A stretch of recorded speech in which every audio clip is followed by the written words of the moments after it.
പറയാം പറയാം പറയാം പറയാം. ഇത് ഞാൻ പറയുന്നത് പോടി വന്നതാണേ.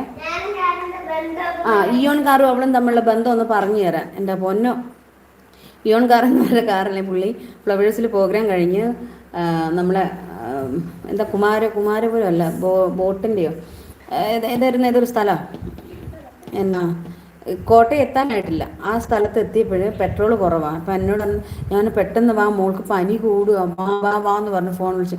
തനുവടി പിന്നെ പെട്രോളില്ല വണ്ടിയിൽ, കയ്യിൽ വെച്ചാൽ പൈസയില്ല, പിന്നെ നിന്ന് പോകുമോ? ഞാൻ പറഞ്ഞു ഇല്ല, നിങ്ങൾ വേഗം വാ ജീവന്, പെട്ടെന്ന് വാ, മോൾക്ക് ഒട്ടും വയ്യാതാവും, ഞാൻ നനച്ച് തുടച്ചുകൊണ്ടിരിക്കുകയെന്ന് പറഞ്ഞു. അങ്ങനെ എൻ്റെ ഹുണ്ടായി യെസ് ഹുണ്ടായി.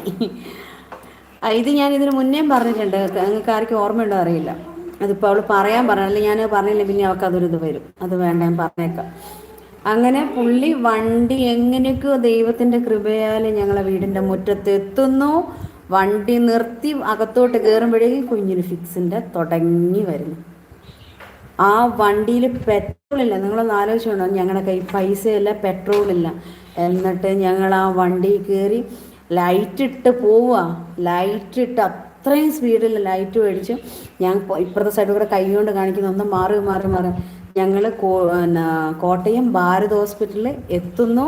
ഹോസ്പിറ്റലിൻ്റെ ഫ്രണ്ടിൽ മുറ്റത്തെത്തുന്നു. വണ്ടി നിന്നു, പെട്രോൾ ഇല്ല. അന്ന് ഞങ്ങൾക്ക് മനസ്സിലായി ദേവൂട്ടിയോട് ആ വണ്ടിക്ക് ഭയങ്കര സ്നേഹമുണ്ടെന്നുള്ളത്. അങ്ങനെ ഒരു കണക്ഷൻ ഉണ്ട് ദേവൂട്ടി ആ വണ്ടിയായിട്ടുള്ള. അതെന്ന് വെച്ചാൽ അതിന് മുന്നേ പെട്രോൾ എവിടെ സ്റ്റോപ്പ് ആവാതെ പോകാതെ ആശുപത്രീൻ്റെ മുറ്റത്തെത്തുമ്പോഴേക്കും വണ്ടി നിന്നുപോയി, പെട്രോൾ തീർന്നു പോയി.